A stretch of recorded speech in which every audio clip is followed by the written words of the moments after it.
আসসালামু আলাইকুম আরহামাতুল্লাহি ওয়া বারাকাতুহু। সবাই কেমন আছেন? আশা করি সবাই ভালো আছেন। আজ আপনাদের জন্য নিয়ে এসেছি গল্পের 6 নম্বর পর্ব। আশা করি গল্পটি আপনাদের ভালো লাগবে। তাহলে চলুন শুরু করা যাক। এদিকে রাহা আমার হাত শক্ত করে জড়িয়ে আছে। ডাক্তার আঙ্কেল যখন ওর হাতে ইনজেকশন মারতে উদ্যত হয়, তখনই হঠাৎ আমাকে আর ডাক্তার আঙ্কেলকে অবাক করে দিয়ে রাহা এমন জোরে চিৎকার দেয় যে আমাদের কানের পর্দা ফেটে যাবার অবস্থা। ওর চিৎকারে পুরো বাড়ি যেন কেঁপে উঠল। শুধু তাই নয়, সাথে আমার হাত শক্ত করে ধরে কামড় বসিয়ে দেয় আমার বাহুতে। এমন ভাবে কামড় দিয়েছে যে রক্ত বেরিয়ে গেছে। ডাক্তার আঙ্কেল রাহার কাণ্ড দেখে হাঁ হয়ে যায়। চোখ দুটো বড় বড় করে রাহার দিকে অবাক হয়ে তাকিয়ে থাকে। এদিকে আমার অবস্থা শোচনীয়। রাগে, অপমানে, লজ্জায় মাথা হেট হয়ে যাচ্ছে আমার। অন্যদিকে বাহুতে খুব ব্যথা করছে। মেয়েটি কামড় দিয়ে এখনো ধরে রেখেছে। কোনো রকম নিজেকে ছাড়িয়ে নিলাম। কিছু বলতেও পারছি না, কারণ ডাক্তার আঙ্কেল সামনে বসে আছে। জানি না উনি কি মনে করছেন। আমি কোনো রকম নিজেকে সামলিয়ে বললাম, আঙ্কেল আপনি ইনজেকশন দিন, আমি ওকে ধরছি। আমার কথা মতো ডাক্তার আঙ্কেল ইনজেকশন দিতে আবার উদ্যত হয়। এবার রাহা আমাদেরকে অবাক করে দিয়ে চিৎকার দিয়ে অজ্ঞান হয়ে যায়। এটা দেখে ডাক্তার আঙ্কেল ভেবাচাকা খেয়ে যায়। তিনি ভাবনায় পড়ে গেলেন, কি করে ইনজেকশন মারবে। এদিকে আমি হতবাক হয়ে তাকিয়ে আছি রাহার দিকে। আমি কি করব, কি করা উচিত সেটাই ভেবে পাচ্ছি না। ডাক্তার আঙ্কেল বলে, এখন কি হবে? বৌমা তো জ্ঞান হারালো। আমি বললাম, কিচ্ছু হবে না, অজ্ঞান হয়ে গেছে, ভালো হয়েছে। তা না হলে ইনজেকশন মারতে দিত না। আপনি এখন নিশ্চিন্তে ইনজেকশন মেরে দিন। আমার কথা শুনে ডাক্তার আঙ্কেল দেরি করলো না, রাহাকে ইনজেকশন দিয়ে দিল। সাথে আমার বাহুর ক্ষতস্থানে মেডিসিন লাগিয়ে ব্যান্ডেজ করে দিল। এদিকে রাহার চিৎকার শুনে মা উপরে এলো কি হয়েছে দেখার জন্য। এসে দেখে আমার এই অবস্থা। মা অবাক হয়ে বলে, কিরে তোর এখানে কি হলো আবার? আমি কিছু বলার আগে ডাক্তার আঙ্কেল বলে, তার আগে আমাকে এটা বলো ভাবি, এই বাচ্চা মেয়েটাকে কোথা থেকে নিয়ে আসছো? এটা তো পুরোই বাচ্চা। একটা ইনজেকশন দিতে যা কাণ্ড করলো তা দেখে তো আমি পুরোই শক। আমি আমার ক্যারিয়ারে এমন ভয় পেতে কাউকে দেখিনি। ডাক্তার আঙ্কেলের কথা শুনে মা অবাক হয়ে বলে, বাচ্চা মেয়ে মানে? বুঝলাম না, কি হয়েছে খুলে বলুন তো। আর তানবীরের বাহুতেই বা কি হয়েছে? ডাক্তার আঙ্কেল মুচকি এসে বলে, তেমন কিছু না, আমাদের ছোট্ট বৌমা কামড়ে দিয়েছে আর ইনজেকশনের ভয়ে অজ্ঞান হয়ে গেছে। যাই হোক, ইনজেকশন দেওয়া হয়ে গেছে, এখন আর ভয়ের কোনো কারণ নেই। মা অবাক হয়ে বলে, কিন্তু জ্ঞান হারিয়েছে যে, কোনো সমস্যা হবে না তো? ডাক্তার আঙ্কেল বলে, ও কিছু হবে না, ভয় পেয়ে অজ্ঞান হয়ে গেছে, কিছুক্ষণের মধ্যে জ্ঞান ফিরে আসবে। তখন এক গ্লাস গরম দুধ খাইয়ে দিও, ব্যাস সব ঠিক হয়ে যাবে। তাহলে আমি এখন আসি। মা বলে, সে কি, নাস্তা না করে চলে যাবেন নাকি? নিচে চলুন, আপনার বন্ধু অপেক্ষা করছে আপনার জন্য। এই বলে মা ডাক্তার আঙ্কেলকে নিয়ে চলে গেল। আমি রাহার দিকে এক নজর তাকিয়ে চলে গেলাম টি শার্ট চেঞ্জ করতে, কারণ টি শার্টে রক্ত লেগে আছে। মেয়েটা যে মাঝে মাঝে কি করে সেটাই ভেবে পাই না। আগে জানতাম অন্ধকারে ভয় পায়, এখন দেখছি ইনজেকশনও ভয় পায়।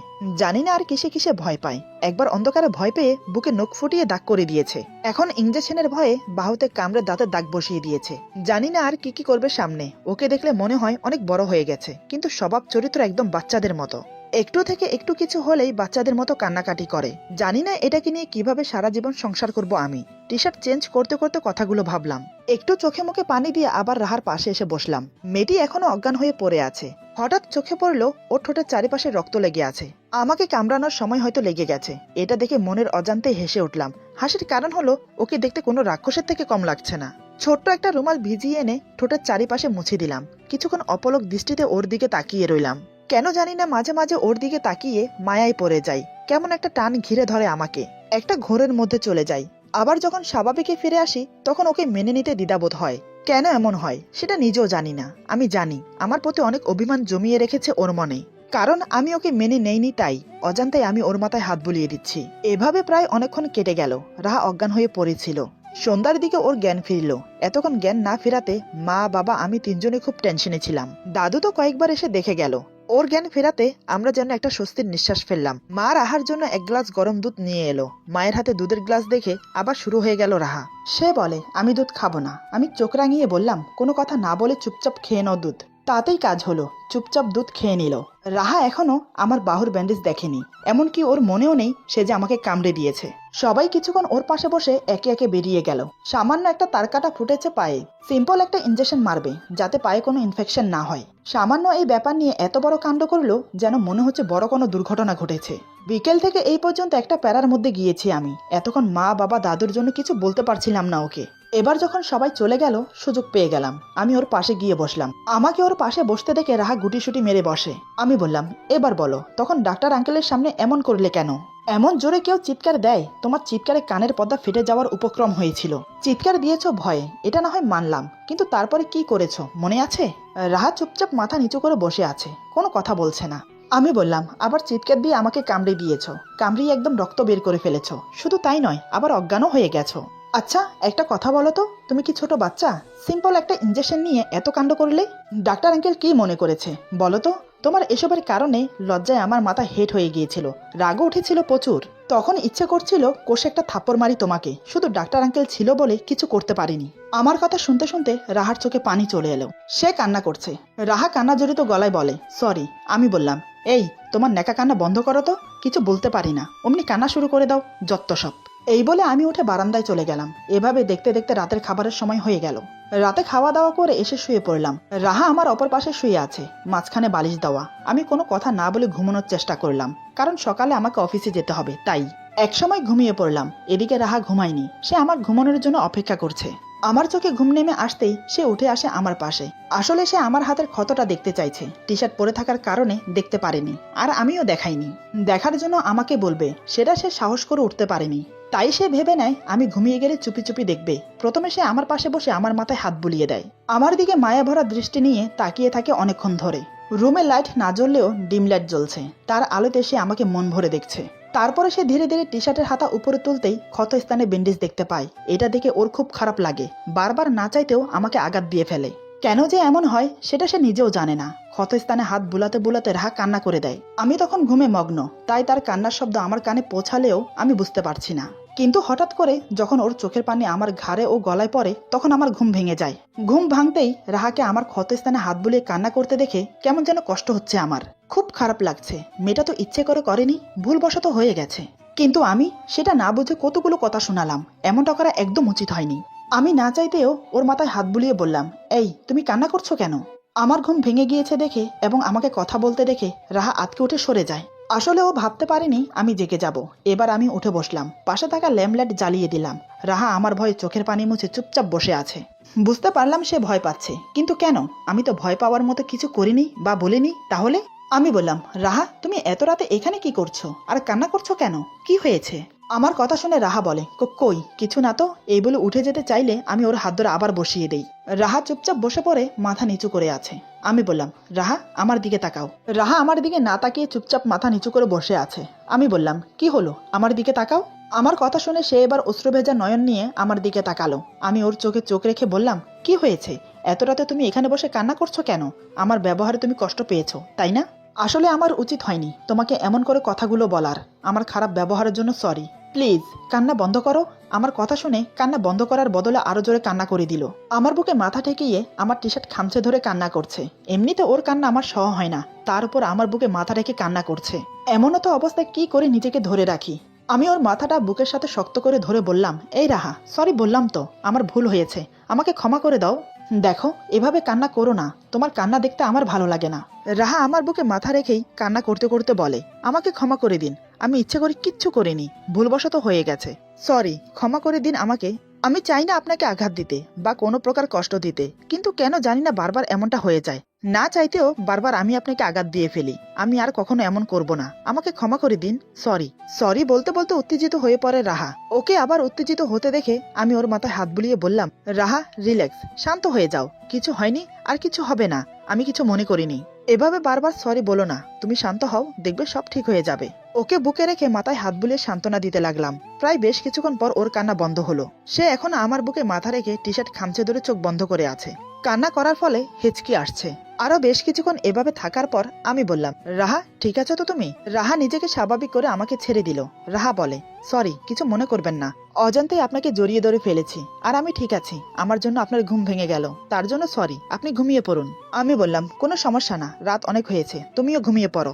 রাহা কোনো কথা না বলে চুপচাপ গিয়ে শুয়ে পড়লো। আমি কিছুক্ষণ ওর দিকে তাকিয়ে বসে রইলাম, তারপর শুয়ে পড়লাম। নানান কথা ভাবতে ভাবতে ঘুমিয়ে পড়লাম। সকালে আমার আগে রাহা ঘুম থেকে উঠে যায়। প্রতিদিনের মতো আমার জন্য চা নিয়ে এসে আমাকে ডাকে ঘুম থেকে ওঠার জন্য। রাহা বলে, এই যে শুনছেন, সকাল হয়ে গেছে, উঠুন। আমি চোখ খুলতেই রাহা বলে, আসসালামু আলাইকুম, শুভ সকাল, এই নিন আপনার চা, ঠান্ডা হয়ে যাচ্ছে। এই কথাগুলো এখন রাহার প্রতিদিনের রুটিন হয়ে গেছে আমাকে বলার। আমি ঘুম থেকে উঠে দেখি রাহা পরিপাটি হয়ে রেডি হয়ে বসে আছে। আমি বললাম, ওয়ালাইকুম সালাম, শুভ সকাল, কি ব্যাপার, তুমি রেডি হয়ে কোথায় যাচ্ছ? রাহা বলে, ও মা, আপনার মনে নেই, আজ থেকে তো আমার কলেজে যাওয়ার কথা। আমি বললাম, মনে আছে, কিন্তু এই অবস্থাতে কলেজে যাওয়ার কোনো দরকার নেই। পায়ের ক্ষত ভালো হোক, তারপরে যাও। রাহা বলে, এই সামান্য ক্ষতর জন্য কলেজে যাব না? এই কেমন কথা? আমি যেতে পারবো, কোনো সমস্যা হবে না। আমি বললাম, ক্ষত স্থানে ধুলোবালি লাগলে ইনফেকশন হয়ে যাবে, তাই বলছি যেতে হবে না। রাহা বলে, পায়ে তো ব্যান্ডেজ করা, তাই ধুলোবালি লাগার কোনো সম্ভাবনা নেই। আমি বললাম, তুমি বেশি কথা বলো, আমি বলছি তুমি কলেজে যাবে না তো ব্যাস, যাবে না। রাহা বলে, কোথায়, ভাবলাম অনেকদিন পর কলেজে যাব, কলেজের বান্ধবীদের সাথে দেখা হবে, সবাই মিলে গল্প করব, আড্ডা দেব, খুব সুন্দর করে সময়টা কাটবে। কিন্তু এখন কি হলো, সবকিছু উল্টো হয়ে গেল। আমি বললাম, চিন্তা করছো কেন? 2-4 দিন একটু রেস্ট নিলে কি হয়? সময় না কাটলে বই পড়ো, আমার এখানে অনেক বই আছে, যেটা ভালো লাগে পড়তে পারো, সময়ও কাটবে, অনেক কিছু শিখতেও পারবে, যেটা শেখা তোমার খুব প্রয়োজন।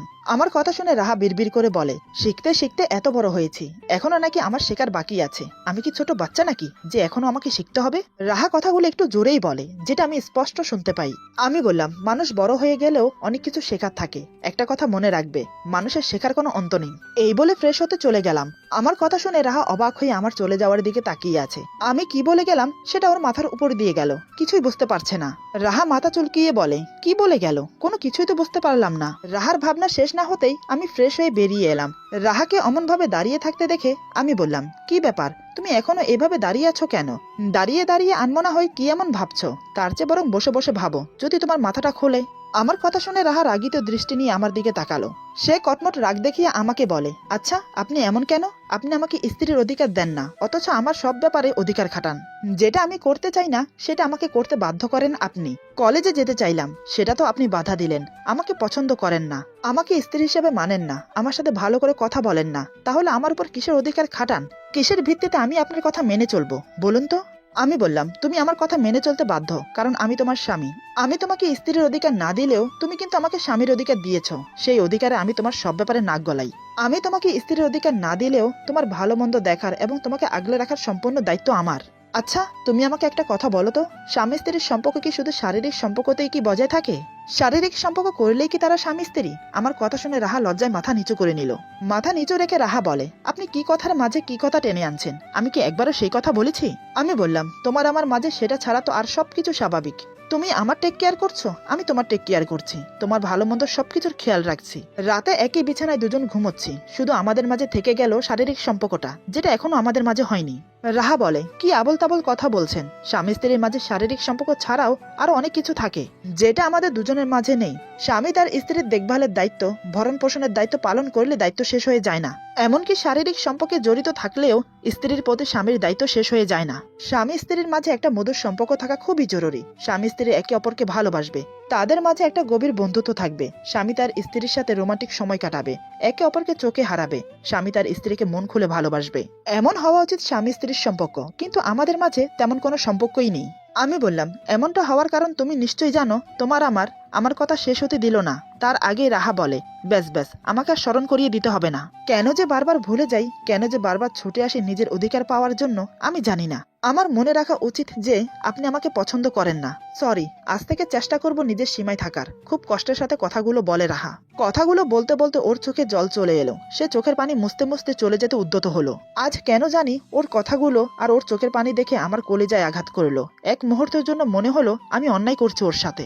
আমি সাথে সাথে পেছন থেকে ওর হাত টেনে ধরলাম। রাহা বলে, হাত ছাড়ুন, আমাকে নিচে যেতে হবে।